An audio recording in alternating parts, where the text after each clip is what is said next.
Hello friends, welcome to Urdu tools.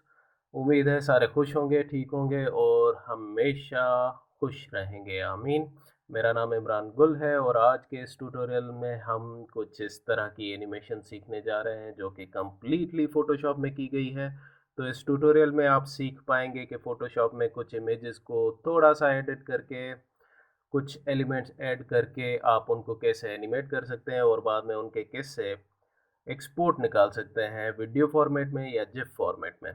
Let's begin the tutorial.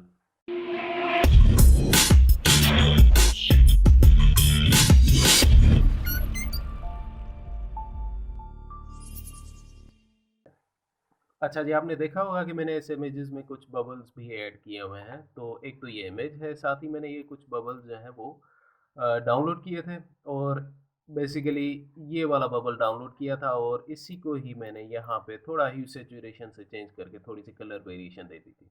तो यहाँ पे मैं इन दोनों को फ़िलहाल मैं ऑफ रखता हूँ। कंट्रोल जे प्रेस करके इसकी एक नई कॉपी बनाता हूँ इस इमेज की।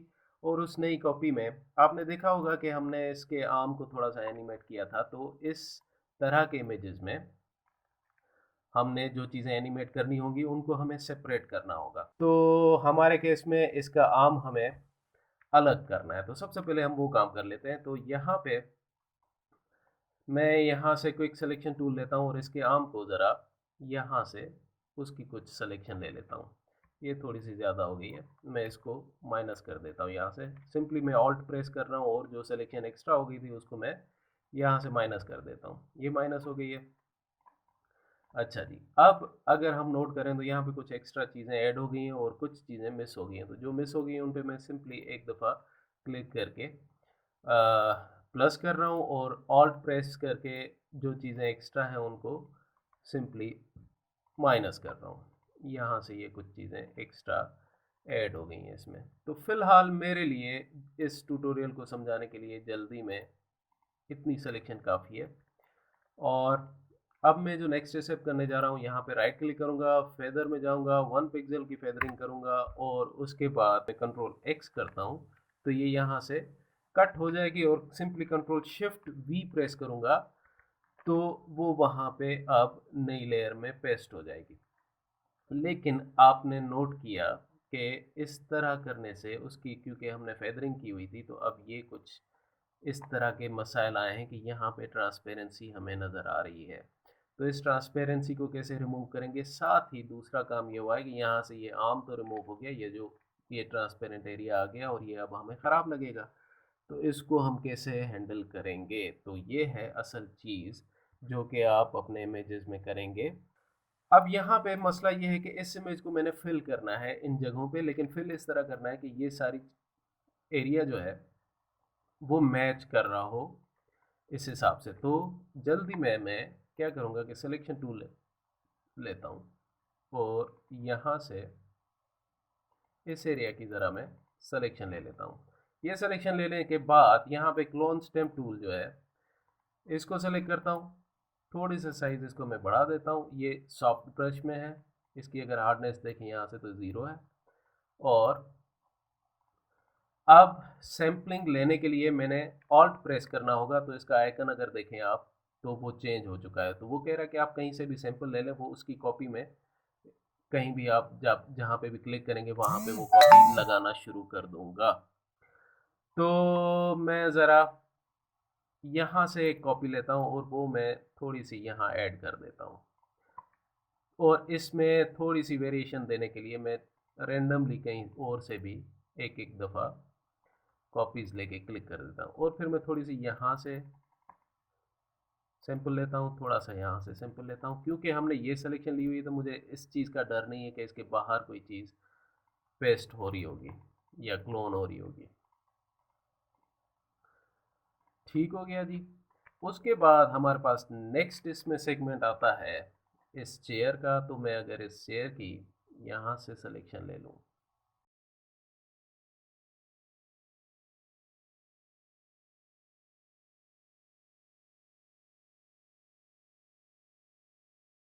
अब हमारे पास ये है एरिया जहाँ पे बच्चे की बॉडी भी है और साथ ही पीछे चेयर भी है। अब ज़रा हम इस चीज़ को थोड़ा ऑब्जर्व कर लेते हैं इस तरह कि ये आर्म है जिसको हमने मूव करना है, यहाँ से यूँ मूव करना है। तो इसने बेसिकली यहाँ से थोड़ा-सा मूव होना होगा, ना कि इधर से कुछ इतना मूव होना होगा। तो मेरा मेन कंसर्न जो है अभी वो ये है कि ये वाला एरिया कम से कम इतना कवर हो कि यहाँ पे वो चेयर जो है पीछे वाली वो नज़र आ रही हो। यहाँ पे तो उसकी वैसे भी बॉडी है।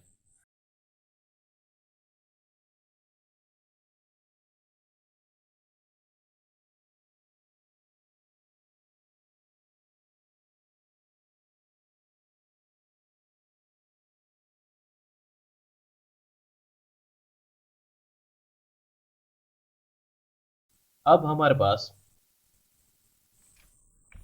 ये बाजू इसका अलग है और हमारे पास पीछे ये इमेजेस जो हैं ये भी कंप्लीट हैं इसको मूव करने के लिए।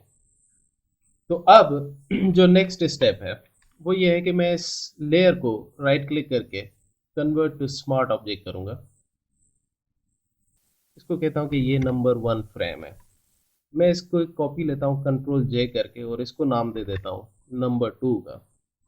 और जो सेकंड फ्रेम होगा उस पे मैं एडिट में जाके पपेट वार्प टूल में जाता हूँ तो वो इस तरह की इसमें मैश लगा देगा। और ये मैश लगाने के बाद अब अगर मैं यहाँ पे कुछ पॉइंट्स लगा दूँ और मैं कहूँ कि ये एक पॉइंट है, ये इसके एल्बो का पॉइंट है और ये इसके रिस्ट का पॉइंट है। ये लगाने के बाद अब सेकंड फ्रेम में कहता हूँ कि इसकी थोड़ी सी मूवमेंट जो है वो अब इन पॉइंट्स को मैं मूव कर रहा हूँ और इसकी थोड़ी सी मूवमेंट में यहाँ पे कह देता हूँ कि this is the second frame. मैंने एंटर किया और ये सेकंड फ्रेम बन गया। अब इसी लेयर की अगर मैं कंट्रोल जे करके तीसरी कॉपी बनाता हूँ और उसको नाम दे देता हूँ नंबर 3। और अगर यहाँ पे नोट करें तो इसको हमने स्मार्ट ऑब्जेक्ट में बनाया था। स्मार्ट ऑब्जेक्ट में हमने इसीलिए बनाया था कि जो नंबर 2 लेयर थी उसमें हम पपेट वार्प का जो लगा रहे हैं वो इस पे भी मौजूद रहे बिल्कुल उसी तरह। तो सिंपली अब इस लेयर 3 पे मैं इस पे डबल क्लिक करूंगा तो वो पॉइंट्स उधर के उधर ही होंगे। अब मैंने सिर्फ ये करना है कि इसको मैंने तीसरा फ्रेम देना है और उसको फ्रेम ऐड कर दिया उसमें।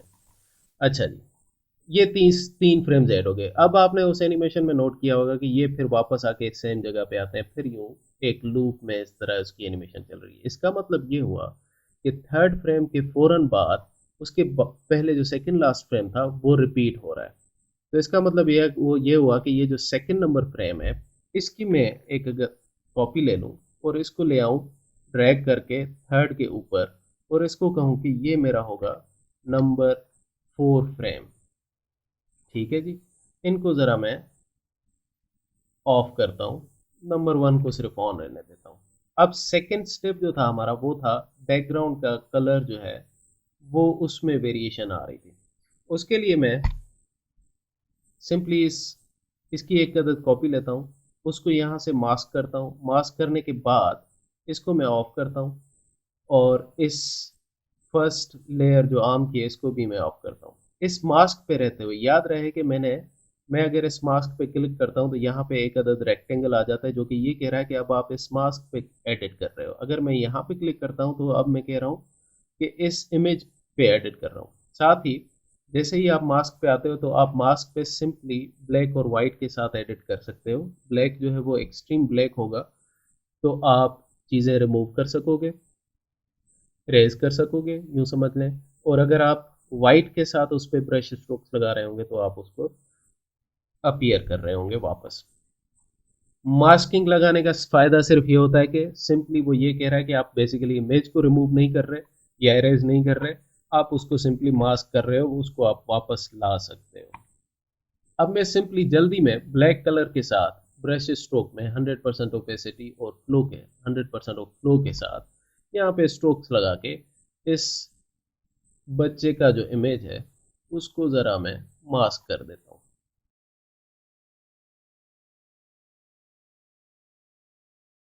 ये मास्क हो गया। मास्क होने के बाद अब आपने ये करना है कि अब इस थंबनेल पे ये जो बच्चा हमें नज़र आ रहा है मास्क पे नहीं बल्कि इस थंबनेल पे मैं क्लिक करूँगा और सिंपली इस लेयर का ब्लेंडिंग मोड जो है वो मैं चेंज कर दूंगा मल्टीप्लाई पे।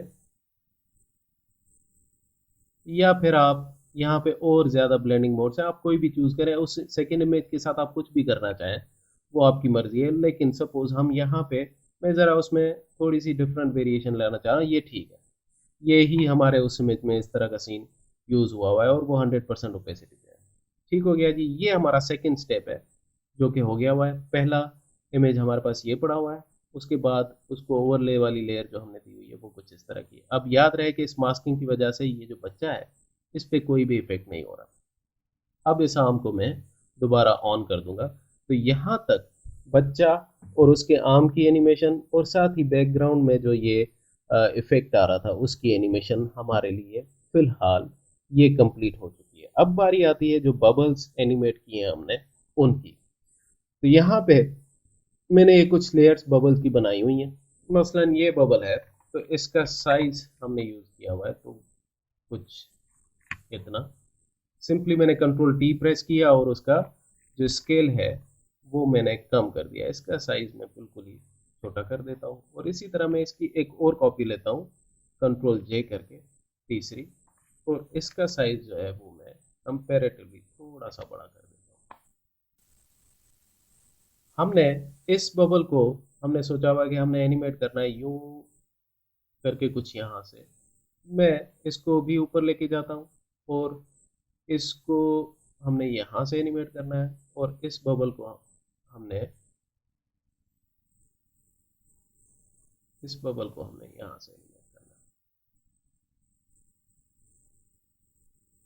ठीक है जी, ये हो गए। अब मैंने इनको सिंपली स्क्रीन के थोड़ा बाहर रख दिया है ताकि मैं एनिमेशन में दिखा सकूं कि ये जो है वो अंदर आ रहे हैं। तो बबल्स भी हमारे, उनकी लेयर्स भी हमारी अभी कंप्लीट है। तो अब हमने नेक्स्ट स्टेप है इनको एनिमेट करने का। उसके लिए सिंपली यहाँ पे नीचे आपको ये टाइमलाइन नज़र आती है। ये अगर टाइमलाइन आपको नज़र नहीं आ रही तो आप इसको विंडो में जाके यहाँ से ऑन कर सकते हैं। यहाँ पे ये टाइमलाइन आपको नज़र, जैसे इस टाइमलाइन पे आप क्लिक करेंगे तो यहाँ पे नीचे इस तरह ये टाइमलाइन की बार आपके पास आ जाएगी।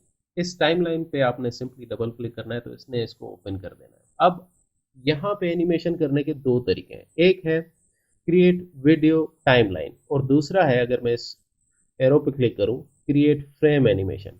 तो अब ये आप पे डिपेंड करेगा, आप सिंपली क्रिएट वीडियो टाइमलाइन सीख जाएंगे तो आपको फ्रेम एनिमेशन भी समझ आ जाएगी। लेकिन अगर आपको लगता है कि ये आपको समझ नहीं आया तो आप कमेंट्स में मुझे ज़रूर बताइएगा, मैं इस पे कोई अलग वीडियो बना दूंगा। फिलहाल हम यूज़ कर रहे हैं क्रिएट वीडियो टाइमलाइन, जिस पे भी रहते हुए आप फ्रेम बाय फ्रेम एनिमेशन बना सकते हैं। ज़रूरी नहीं है कि आप उसके लिए यहाँ पे जाएं। सपोज इस पे सिंपली मैं क्लिक करता हूँ, जैसे ही मैं इस पे क्लिक करता हूँ तो वो जितनी भी लेयर्स हैं हमारी बनी हुई उन लेयर्स की को हमें वो यहाँ पे दिखाना शुरू कर देता है। अभी अगर हम ऊपर फ्रेम्स देखें तो वो फ्रेम्स जो है वो यहाँ से 115 फ्रेम्स, 15 फ्रेम्स और यहाँ पे ये 2 सेकेंड्स हो गए, 3 सेकेंड्स हो गए, इस तरह ये फ्रेम्स चल रहे हैं। और अब साथ ही इसी विंडो में अगर हम यहाँ पे नीचे देखें तो दिस पर्टिकुलर एनिमेशन जो है ये 30 फ्रेम्स पर सेकेंड्स पे चल रही है। तो इसका मतलब ये हुआ कि यहाँ से इस एक सेकंड तक ये हमारे 0 से लेके 30 फ्रेम्स है और इसी तरह 30 फ्रेम्स आगे और काउंट हुए तो 2 सेकेंड्स बन गए, 3 सेकेंड्स बन गए। अब डिपेंड करता है कि आप कितने टाइम की एनिमेशन बनाना चाहते हैं तो आप उसको एक्सपेंड कर सकते हैं। और उसको एक्सपेंड आप कैसे कर सकते हैं, यहाँ से आप जूम इन जूम आउट कर सकते हैं इस टाइमलाइन को और किसी भी लेयर को आप यहाँ से ड्रैग करके एक्सपेंड कर सकते हैं और अपना टाइम उसको बता सकते हैं। साथ ही ऊपर यहाँ पे आपको ये बार नज़र आ रही होगी, ये वर्क एरिया की बार है और यूं समझें कि ये इसलिए है कि जो भी एनिमेशन आप बनाने के बाद एक्सपोर्ट करना चाहेंगे वो आप इस यहाँ से डिसाइड करेंगे कि वो एनिमेशन कहाँ तक एक्सपोर्ट होगी। मसलन आपकी एनिमेशन सिर्फ 2 सेकंड तक बनी है और आगे ये लेयर्स जो है वो आगे खाम में जा रही हैं, तो दो तरीके हैं, या तो सारी लेयर्स को बैठ के यूं करके कम करें 2 सेकंड तक ले आए, या फिर आप सिंपली इस वर्क एरिया को ड्रैग करके यहाँ तक ले आए। तो अब आपकी एनिमेशन जो एक्सपोर्ट होगी वो सिर्फ इस वर्क एरिया तक एक्सपोर्ट होगी। तो फिलहाल हम इसको 5 सेकंड पे ही रहने देते हैं क्योंकि हमने ये भी देखना है कि हमारी एनिमेशन स्मूथ और अच्छी कैसे कितने टाइमलाइन पे बनती है। एक चीज़ हमेशा याद रखें कि जिस चीज़ को भी फास्ट मूव कराना है तो फ्रेम्स कम यूज़ होंगे, जिस चीज़ को भी स्लो मूव कराना है तो उसके लिए हम फ्रेम्स ज़्यादा यूज़ करेंगे। फ्रेम्स ज़्यादा यूज़ करने का मतलब ये है कि हम अगर किसी के लिए 60 फ्रेम्स यूज़ कर रहे हैं तो इसका मतलब ये है कि वो 2 सेकंड तक उसकी एनिमेशन चलेगी। अगर हम किसी के लिए 30 फ्रेम्स यूज़ कर रहे हैं तो इसका मतलब ये है कि वो सिर्फ 1 सेकंड तक उसकी एनिमेशन चलेगी, उसके बाद नहीं चलेगी। इसका मतलब ये हुआ कि 1 सेकंड तक अगर उसकी यहाँ से लेके यहाँ तक मूवमेंट है, वो एक ख़ास रफ्तार में चल रही होगी। अगर हमने उसी रफ्तार को यहाँ से यहाँ तक 2 सेकंड तक बनाया होगा तो वो कंपैरेटिवली पहली वाली से स्लो चलेगी। तो ये चीज़ हमेशा याद रखने की है। तो इस केस में हमारे जो यहाँ पे बबल्स की एनिमेशन है वो हमें पता है कि वो बबल्स स्लो उड़ रहे होंगे, तो उनकी शायद टाइमलाइन फ़र्क होगी, उनके फ्रेम्स हम फ़र्क तौर पे लगा रहे होंगे। ज़रा देख लेते हैं। सबसे पहले हम बबल्स को ही एनिमेट करते हैं और मैं कहता हूँ कि ये जो बबल 2 के नाम से, जो कि ये यहाँ पे है, इसको हमने एनिमेट करना है यहाँ से। तो मैं ज़रा इस बबल की लेयर पे क्लिक करता हूँ। अगर आप इसको देखें तो अब ये हाईलाइट हो चुकी है। यहाँ पे लेफ्ट साइड पे हमें कुछ चीज़ें और नज़र आ रही हैं। इस बबल लेयर के बिल्कुल साथ ही एक एरो नज़र आ रहा है। जिस एरो पे अगर मैं क्लिक करता हूँ तो हमें वो कुछ ऑप्शंस देता है जिनको हम एनिमेट कर सकते हैं। इस बबल पे अगर हमने ब्लेंडिंग मोड्स के थ्रू या ब्लेंडिंग यहाँ पे डबल क्लिक करके लेयर स्टाइल में यहाँ पे कुछ भी किया होता तो हम उस पूरे स्टाइल को भी एनिमेट कर सकते थे यहाँ से। अगर हमने उसकी ओपेसिटी एनिमेट करनी है तो उसकी ऑप्शन हमारे पास यहाँ पे आ रही है, और अगर हमने उसकी ट्रांसफॉर्म एनिमेट करना है, उसका स्केल एनिमेट करना है, उसकी रोटेशन एनिमेट करनी है तो वो हम यहाँ से कर सकते हैं। और अगर इन ऑप्शन के साथ बिल्कुल आपको ये एक अदद स्टॉप वॉच टाइप की चीज़ नज़र आ रही होगी, ये सिंपली ये कह रहा है हमें कि अगर आप इस पे क्लिक करेंगे तो वो इसकी की फ्रेमिंग एनेबल कर देगा और इसकी एनिमेशन स्टार्ट कर बनाना शुरू कर देगा।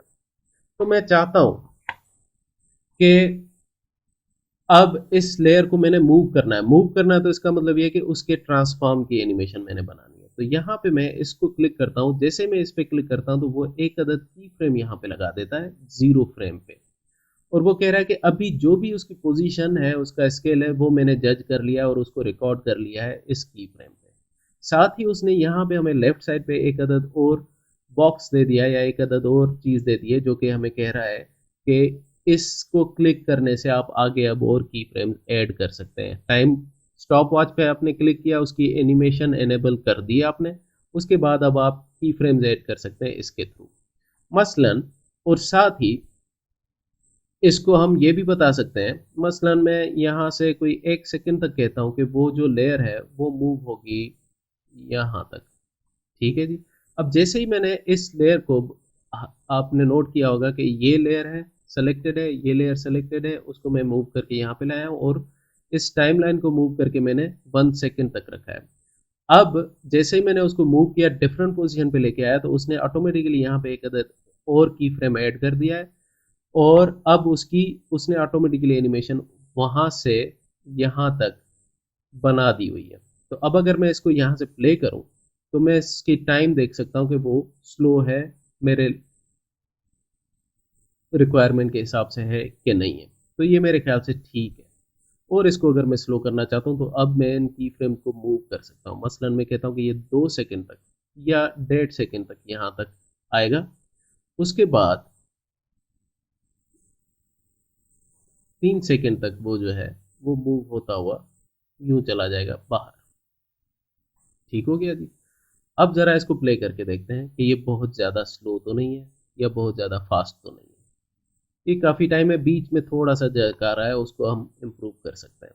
लेकिन अब मैं सोच रहा हूँ कि ज़रा हम इस चीज़ को जल्दी जल्दी में कर लेते हैं और इसकी टाइमिंग्स हम कम कर लेते हैं, क्योंकि हमने इसको एक अदद लूप में बनाया हुआ है। लूप के लिए जो है इसने दोबारा यहाँ पे जाने के बाद यहाँ से दोबारा स्टार्ट होना है। तो हम चाह रहे हैं कि ओवरऑल एनिमेशन, और बहुत सारी लेयर्स हैं तो ओवरऑल एनिमेशन सिर्फ 2 सेकंड की बने और उसमें फील ये आए कि ये जो है बबल्स वो स्लो ही है, इतने ज़्यादा फास्ट नहीं है। तो यहाँ से आके वो थोड़ा सा तंग होना शुरू हो जाता है। तो अब मैं ये करता हूँ कि यहाँ इस फ्रेम पे उसका डिस्टेंस थोड़ा और बढ़ा देता हूँ, और साथ ही फिर यहाँ पे आके ये फ़ौरन ही जो नीचे जा रहा है वो मैं उसके बजाय इसको मैं ज़रा यहाँ इस पोजीशन पे ले आता हूँ। ये काफ़ी बेहतर है। हल्की सी उसमें यहाँ पे सेंटर में आने के बाद थोड़ी सी वेरिएशन आती है। मसलन इस केस में अब मैं इसको भी एक की फ्रेम लगा देता हूँ और ये हमारे पास ये वाली लेयर है। इसको ज़रा मैं देख लेता हूँ ये है कौन सी, ये ऊपर वाली है, ठीक है।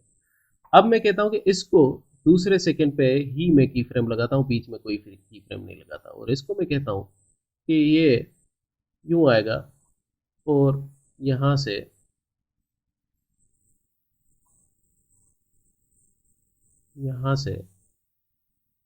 यूँ बाहर चला जाएगा। तो अब अगर मैं इसकी एनिमेशन प्ले करता हूँ तो दिस इज़ क्वाइट फाइन, ठीक हो गया जी। उसके बाद हमारे पास आता है ये तीसरी लेयर। इस पे मैंने की फ्रेम लगाया, दूसरे सेकंड पे आके इसको मैंने कहा कि ये अब जाएगा यूँ ऊपर। तो अब हमारे पास बबल्स की एनिमेशन हो गई है तैयार, जो कि कुछ यूँ है। अब जो पीछे वाली लेयर में हमने थोड़ी सी वेरिएशन डाली थी, वो अब यहाँ पे इस लेयर पे वो अब इग्नोरेबल हो गई है, क्योंकि 2-3 और जैसे ही ऐड हुए हैं तो हम उसको इग्नोर कर सकते हैं। यहाँ तक आपको मूवमेंट्स की और इनकी जो एनिमेशन है वो समझ आ गई है। अब हमें पता है कि हम ये एनिमेशन कर रहे हैं सिर्फ 2 सेकंड तक, तो मैं ज़रा ये वर्क एरिया को 2 सेकंड तक ले आता हूँ और इसको ज़रा मैं अब जूम कर देता हूँ। यहाँ से अब हमारे पास आ रहे हैं ये फ्रेम्स उसके बाजू के, ठीक हो गया जी। तो मैं ये फर्स्ट लेयर को ड्यूरेशन जो है वो यहाँ पे अगर आप नोट करें तो ऊपर मुझे अब वो विंडो में ड्यूरेशन दिखा रहा है और मुझे बता रहा है कि 12 फ्रेम तक हो गया। तो इसको हमने रखा 12 फ्रेम तक। उसके बाद मैं इस लेयर को भी अब सिंपली यहाँ पे ले आता हूँ, ये तीसरे नंबर वाली लेयर को भी यहाँ पे ले आता हूँ, चौथे नंबर वाली लेयर को भी मैं यहाँ पे ले आता हूँ। अब सिंपली मैंने क्या करना है कि इनको लेयर्स को क्लिक करके और इनको ड्रैग करना है और इनको लेके आना है एक दूसरे के बाद। अब अगर आप नोट करें, और साथ ही इनको मैं ऑन कर देता हूँ। अब अगर आप नोट करें तो अब उसके हाथ की एनिमेशन होना शुरू हो गई है। लेकिन अब मसला आ गया। मसला ये आया कि आखिर में कोई उसके पास अब फ्रेम नहीं है। तो वो अब इस तरह की सिचुएशन में हमारे पास 2-3 तरीके हैं, या तो हम इनके फ्रेम्स बढ़ा दें और इनको वर्क एरिया तक ले आएं, या फिर मैं इस फर्स्ट फ्रेम को की भी एक कॉपी ले लेता हूँ, यहाँ से ऑल्ट प्रेस करता हूँ, इसकी कॉपी बनना शुरू हो जाएगी। ऑल्ट प्रेस करके इसको ड्रैग करके लेयर 4 के ऊपर आके रखता हूँ, तो इस लेयर 1 की अब कॉपी बन गई है, जिसको मैं नाम दे देता हूँ नंबर 5 का। और अब इस लेयर को मैं ले आता हूँ यहाँ पे सिंपली। अब हमने देखना सिर्फ ये है कि ये वर्क एरिया तक आके गायब होती है, बिल्कुल होती है। तो इस वर्क एरिया को मैं अब कम कर देता हूँ, ठीक हो गया जी। ये यहाँ तक आ रही है, उसके बाद सिंपली उसने वापस से रिपीट होना है। तो ये अब हमारे पास उसके बाजू का लूप बन चुका है। अब अगर मैं इसको प्ले करूँ तो आपको इसका आइडिया हो जाएगा। ओके जी, अब मसला है, अब आती है बारी कि इसका आर्म जो है वो बहुत स्लो मूव हो रहा है, और हमें हमारी मजबूरी इस केस में ये है कि ये मैंने जानबूझ के इस तरह की चीज़ चूज़ की थी ताकि ये जो टाइमिंग है इसका एग्जैक्टली आइडिया हो सके। तो अब हमें बात समझ आ रही है कि ये मैं प्ले कर रहा हूँ तो हमने 2 सेकेंड्स की एनिमेशन इन बबल्स की वजह से तो रख ली, लेकिन उसका इसकी वजह से उसका जो आर्म है वो बड़ा स्लो मूव हो रहा है। इस तरह वो हमें चाहिए नहीं, ठीक है जी। इसके लिए अब मैं क्या करूँगा, अब मेरे पास ऑप्शन है कि मैं ज़रा सिंपली इनकी टाइमिंग अब कम कर देता हूँ। मैं इनको ले आता हूँ 5-5 फ्रेम्स पे, और मैं कहूँगा कि मैं सिंपली इनको इनकी कॉपीज़ लेके वो रिपीट कर दूँगा।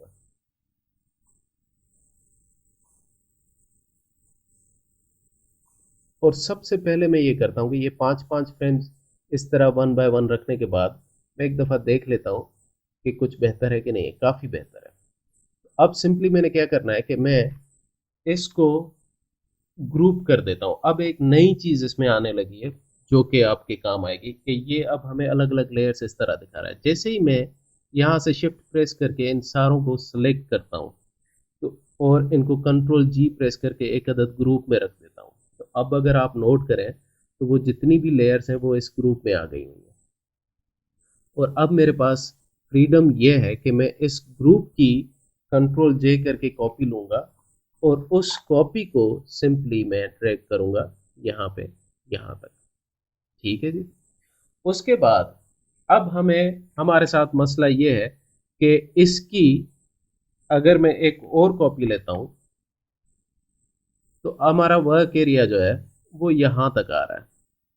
अब ये एक नई चीज़ इसमें और सीखने की आ गई हमारे पास कि अगर ये हो रहा है वो कुछ सेकंड्स 2 सेकंड से कुछ ज़्यादा आगे बढ़ गया हुआ है हमारा काम। इसको ज़रा हम प्ले करके देखते हैं। कुछ इस तरह की चीज़ हो गई है। ठीक है। इसमें हो सिर्फ ये रहा है कि इनकी एनिमेशन जो हमने की थी 2 सेकंड तक, वो अब यहाँ से इस पॉइंट से इस पॉइंट तक अब आगे नहीं हो रही। इसका मतलब ये हुआ कि यहाँ से ये टाइमलाइन जब हम लूप में चलाएंगे वापस से चलेगी तो वो वापस से ये होना शुरू हो जाएगा, जो कि मसला है नहीं। और ये शायद अच्छी बात हो जाएगी कि ये थोड़ा सा गैप आ जाएगा इन बबल्स में और ये थोड़ी देर के बाद इसमें रिपीट हो रहे होंगे। अगर आप चाहते हो कि ये फ़ौरन ही दोबारा रिपीट होना शुरू हो जाए तो आप सिंपली इन टाइमलाइन को भी इन की फ्रेम्स को यहाँ से मूव करके वापस ले आएंगे। ठीक है जी, यहाँ तक होपफुली आपको बात क्लियर है। इसके बाद हमारी अब बारी आती है बैकग्राउंड की, और ये बैकग्राउंड सिर्फ जो मैं समझाऊंगा आपको, इससे आपको वो ट्रांजिशन वाली बात समझ आ जाएगी कि आप अपनी दूसरे जो भी आपके इमेजेस हैं उनमें अगर आप ट्रांजिशन किसी भी तौर की लगाना चाहते हैं ओपेसिटी के साथ या fade in fade out type की चीज़ें रखना चाहते हैं तो वो आप इसके साथ कर सकते हैं। साथ ही यहाँ पे हमारे पास एक ये ऑप्शन भी है, transition and drag to apply. ये जो है इसमें आपके पास फेड इन फेड आउट और इस तरह की चीज़ें ये ट्रांजिशन के तौर पे मिल जाती हैं। इस पे आप अपने एक्सपेरिमेंट्स करके देख लेना कि ये कैसे काम करती हैं। ये आप सिंपली इनमें ड्यूरेशन बता सकते हैं, लगा सकते हैं, आपकी मर्ज़ी है इनको यूज़ करें या फिर यहाँ पे आपके पास ओपेसिटी की ऑप्शन है उसको यूज़ करें, आपकी वो भी मर्ज़ी है। अब इस पर्टिकुलर लेयर पे जो कि ये वाली है जिस पे हमने थोड़ी सी मास्किंग की हुई थी, इस पे अगर गौर करें तो इसके इवन मास्क के लिए भी हमारे पास अब यहाँ पे की फ्रेमिंग के लिए ये ऑप्शंस आ गए हुए हैं। तो अगर आप इनको भी चेंज करना चाहते हैं, इन मास्क को एनेबल करना चाहते हैं, डिसेबल करना चाहते हैं किसी भी टाइम पे और उसको भी एनिमेट करना चाहते हैं तो वो आपके पास यहाँ पे ऑप्शन मौजूद है। फिल वक्त हम चाहते हैं कि यहाँ पे इस 0 फ्रेम पे इसकी ओपेसिटी जो है वो जो है, बल्कि नहीं, इस पार्ट में उसकी ओपेसिटी हो जाए 0। तो यहाँ पे मैं कर देता हूँ 0 और इसके तकरीबन हाफ पे मैं कहता हूँ कि इसकी ओपेसिटी हो जाएगी 100 और बिल्कुल वापस आके यहाँ एंड पे इसकी ओपेसिटी दोबारा हो जाएगी 0। That's it. इतना करने से इसके ऊपर ये वाली लेयर जो है वो ऑन ऑफ टाइप हो रही है और फेड इन फेड आउट वाला इफेक्ट दे रही होगी। हम ज़रा प्ले करके देखते हैं। तो अगर आप नोट करें तो उसके पीछे उसकी जो इमेज है उसमें थोड़ी सी वेरिएशन आ रही है और वो हमारा काम हो रहा है। अब बारी आती है इस चीज़ की कि आप इस चीज़ को थोड़ा फास्ट करना चाहते हैं। जी, अब इसको फास्ट करने के लिए आप सिंपली इसकी टाइमिंग्स जो है वो चेंज कर सकते हैं, लेकिन फास्ट करने के लिए ऑब्वियसली मैं इन की फ्रेम्स को करीब ले आऊँगा। अगर मैं इन की फ्रेम्स को करीब ले आता हूँ तो ये जो लास्ट की फ्रेम है ये वाला, इसके बाद इसकी जो भी प्रॉपर्टीज़ होंगी वो कंटिन्यू होंगी यहाँ से लेके इस फ्रेम तक। तो अगर उसमें मैंने सेम वेरिएशन कंटिन्यू करनी है तो मुझे यहाँ पे और की फ्रेम ऐड करने होंगे और सिंपली मैं यहाँ पे दोबारा और की फ्रेम इस तरह ऐड करता जाऊँगा, ओपेसिटी चेंज कर करके, और इसी तरह मैं लास्ट फ्रेम पे आके उसको वापस 0 कर दूंगा। अगर ये करने के बाद अब अगर नोट करें आप तो अब इसकी एनिमेशन में बैकग्राउंड में वो वेरिएशन जो है वो कंटिन्यूस इन फ्रेम्स के हिसाब से चल रही है। ठीक है जी, ये हो गया हमारा पूरा प्रोसेस जो हमने एनिमेशन देखी वो बनाने का, और होपफुली आपको ये सारी चीज़ें अंडरस्टैंड हो गई होंगी। इसके अलावा एक और चीज़ अब मैं बता दूं कि यहाँ पे इस टाइमलाइन पे जब भी जितनी भी कॉम्प्लेक्स आप एनिमेशन बना रहे हैं या बहुत ज़्यादा उसमें डिटेल है क्या, तो उस हिसाब से जब यहाँ पे आप प्ले करेंगे तो यहाँ पे अगर टाइम फ्रेम, ये जो की फ्रेम है इसको देखें तो वो रेड हो जाता है। रेड होने का मतलब सिर्फ ये है कि वो यहाँ पे इस वक्त प्ले करके आपको उसकी पर्टिकुलर की फ्रेम रेट पे आपको वो दिखा रहा है, फ्रेम रेट पे। तो जितना रेड होके जितना फ्रेम रेट कम होगा तो वो उतने फ्रेम रेट पे वो चला के आपको दिखा रहा है, हालांकि वो है नहीं, क्योंकि आपने अपनी एनिमेशन 30 फ्रेम्स पर सेकंड के हिसाब से ही बनाई हुई है, वो है उतनी ही, वो सिर्फ यहाँ पे प्ले करने में थोड़ा उलझ रहा है। अगर आपके पास ऐसा कोई केस होता है तो वो घबराने की ज़रूरत नहीं है। आप ये समझ सकते हैं कि अच्छा ठीक है वो थोड़ा स्लो कर रहा होगा यहाँ पे दिखाते वक्त, लेकिन आप एक दफ़ा एक्सपोर्ट करके उसको चेक कर सकते हैं कि उसकी स्पीड ठीक है कि नहीं है। अच्छा जी, अब बारी आती है इसके बाद इस पूरी एनिमेशन को एक्सपोर्ट करने की। और एक्सपोर्ट करने के दो तरीके हैं, या तो आप जिफ में करते हैं या वीडियो में करते हैं। तो वीडियो में करने के लिए यहाँ पे आपको ये नीचे छोटा सा आइकन नज़र आ रहा होगा एरो का, इस पर क्लिक करेंगे, रेंडर वीडियो का आइकन है, क्लिक करेंगे तो आपके पास कुछ इस तरह की विंडो आ जाएगी जिसमें आप उसको कोई भी नाम दे सकते हैं, अपनी उसकी डेस्टिनेशन दे सकते हैं, साथ ही जो भी उसका फॉर्मेट या वीडियो क्वालिटी के हिसाब से आप उसकी प्रॉपर्टीज़ रखना चाहते हैं वो आप यहाँ पे रख सकते हैं। इसके अलावा उसका साइज़ जो है वो अभी जो भी इस इमेज का या इस कैनवास का जो भी साइज़ है वो बता रहा है, अगर आपने चेंज करना है तो आप कर सकते हैं। ये याद रहे कि अगर आप height weight change equally change नहीं करेंगे तो वो उसमें स्ट्रेचिंग आना शुरू हो जाएगी। इसके अलावा हमें ऑब्वियसली वर्क एरिया जो है उस तक एनिमेशन करनी है तो यहाँ से मैं वर्क एरिया चूज़ करूँगा, लेकिन अगर आप पर्टिकुलर फ्रेम्स चूज़ करना चाहते हैं जहाँ से आपकी एनिमेशन एक्सपोर्ट करनी है वो आप यहाँ से चूज़ कर सकते हैं। तो मैं उसको डेस्टिनेशन दी हुई है यहाँ पे, ये इसी नाम से मैं उसको सेव कर देता हूँ। ये मैंने रेंडर कर दिया। रेंडर करने के बाद वो अपना प्रोसेस करेगा, जितनी भी आपकी डिटेल होगी उस हिसाब से वो अपना टाइम लेगा और वो अल्टीमेटली आपकी वीडियो की सूरत में इस तरह की एनिमेशन बन जाएगी। अब ये याद रहे कि क्योंकि हमने वीडियो का एक्सपोर्ट निकाला है तो वो अब एक लूप में नहीं चल रहा, वो वन टाइम एंड तक चल रही है और वहाँ पे वीडियो एंड हो रही है। तो अब इस पे मैं ज़रा आपको एक और चीज़ दोबारा बता देता हूँ कि इस वीडियो को अगर आपने लूप में 3-4 दफ़ा इस सेम प्रोसेस को चलाना है तो वो कैसे हम वो भी फ़ोटोशॉप में कर सकते हैं। साथ ही उससे पहले मैं ज़रा ये बता देता हूँ कि इसी एनिमेशन को आप जिफ में कैसे एक्सपोर्ट कर सकते हैं। तो यहाँ पे फाइल पे आपको एक ऑप्शन नज़र आ रही होगी सेव फॉर वेब की, इस पे क्लिक करेंगे। सेव फॉर वेब पे क्लिक करने के बाद वो थोड़ा सा लोडिंग टाइम लेगा। लोडिंग टाइम लेने के बाद जो मैं आपको सजेस्ट करूंगा कि आपने इमेजेस के लिए जो प्रॉपर्टीज़ रखनी है ताकि इमेजेस में जिफ में क्वालिटी जो है वो बेहतर नज़र आए, वो ये है कि यहाँ से जिफ 64 डिथर्ड जो नज़र आ रहा है इस पर क्लिक करेंगे। इस पर क्लिक करने के बाद यहाँ से कलर्स जो है वो 256 ही रखेंगे, डिथर वैल्यू जो है वो 100% ही रखेंगे। ये थोड़ा लोड हो जाए तो मैं ज़रा कर देता हूँ, 256 किया और उसके बाद फिर मैंने सॉरी लोड हो जाए, डिथर वैल्यू 100% कर दिया। 100% करने के बाद अब आप देख सकते हैं कि यहाँ पे वो उसका स्पेस बता रहा है कि वो कितने MB की फ़ाइल बन रही है। ये अगर आपने कम करनी है तो फिर आपके पास यहाँ पे बहुत सारी और प्रॉपर्टीज़ हैं जिनको आप कम ज़्यादा करेंगे। ये लॉसी है, वेब स्नैप है, इनके थ्रू आप उसकी साइज़ भी कम कर सकते हैं। इसके अलावा यहाँ पे आपके पास लूपिंग ऑप्शंस नज़र आ रहे हैं। अब हम चाहते हैं कि ये लूप पे हमेशा चलती रहे तो हम इस फॉरएवर पे क्लिक करेंगे, वरना हम वंस पे क्लिक करेंगे तो वो एक दफ़ा चल के बंद हो जाएगी। तो मैं फॉरएवर करके इसको ज़रा सेव कर देता हूँ उसी फोल्डर में, इसी नाम से सेव कर दिया।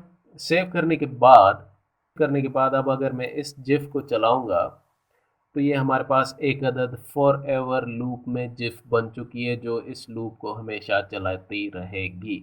तो ये था जी यहाँ तक का इस चीज़ को समझने का कि ये कैसे फंक्शन करता है, सारा इसका प्रोसेस टाइमलाइन का। होपफुली आपको सारी चीज़ें समझ आ गई होंगी। तो इस फाइल को ज़रा मैं सेव करके क्लोज़ करने लगा हूँ। और अब मैं आपको बता रहा हूँ कि जो आपने वीडियो बनाई है वो बजाय प्रीमियर में जाने के या किसी और सॉफ्टवेयर में जाके उसके लूप्स बनाने के आप यहीं पे बना सकते हैं। यहीं पे कैसे बना सकते हैं, यहाँ पे अब क्योंकि कोई भी फाइल नहीं है तो मुझे यहाँ पे ऐड मीडिया करना पड़ेगा। मैं ज़रा ऐड मीडिया कर देता हूँ और यहाँ पे जो ये फ़ोल्डर है जो वीडियो हमने बनाई है उसको मैं ले आता हूँ यहाँ पे। और जैसे ही मैं इसको ले आता हूँ तो यहाँ पे नोट करें तो वो एक अदद ग्रुप में, वीडियो ग्रुप में आ गई हुई है। यहाँ से मैं ज़रा जूम आउट करता हूँ, उसकी मैं Ctrl J करके एक और कॉपी बनाता हूँ। उस कॉपी को मैं ड्रैग करके सिंपली थोड़ा इसके क्लोज यहाँ पे रख देता हूँ। इसी की मैं एक और कॉपी बनाता हूँ और सिंपली उसको ड्रैग करके थोड़ा यहाँ तक ले आता हूँ।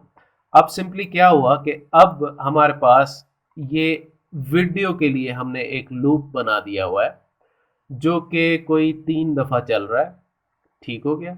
तो आपको जितनी लेंथ की वीडियो चाहिए आप इस तरह ऐड करते जाएंगे तो वो आपकी उतने लेंथ की वीडियो बन जाएगी। और ये करने के बाद सिंपली दोबारा रेंडर करेंगे और अब आप इसको जो भी नाम दें, मसलन लूप का नाम मैं दे देता हूँ। और अब वो हमें ये इतने फ्रेम्स दिखा रहा है क्योंकि हमने टाइमलाइन में उसको एक्सपेंड कर दिया है।